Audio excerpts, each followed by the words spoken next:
પહેલો મુહૂર્ત એ દાવા પર બેસી વાગે થળ પહેલો મુહૂર્ત. બીજો મુહૂર્ત કે ચોમાસું આવે છે તો ઘર. બીજો મુહૂર્ત. ત્રીજો મુહૂર્ત કે ધર્મ ગાળો વાગડી જુઓ દર. ચોથો મુહૂર્ત થોડી પહેણાય જુઓ 10 વર્ષ. બરાબર. ચોથો મુહૂર્ત. ચોથો મુહૂર્ત કે માપ લેવા જાય મતલબ એનું માપ લે પણ આપણું માપ લીધું.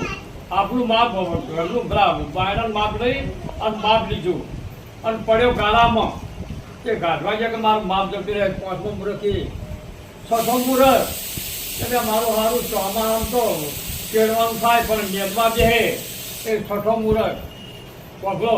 અને સાતમો મુહૂર્ત કે કોઈ વચન ના પાળે ને એ સાતમો મુહૂર્ત. કોઈ ગયડોનું વચન ના પાળે એ સાતમો મુહૂર્ત. હાથ મુહૂર્ત એમાં મારું આવડું હોય ને તો મને ખાવડો દોડ્યું. આપણે વચન ના પાળે એટલે હાથમાં મુહૂર્ત એ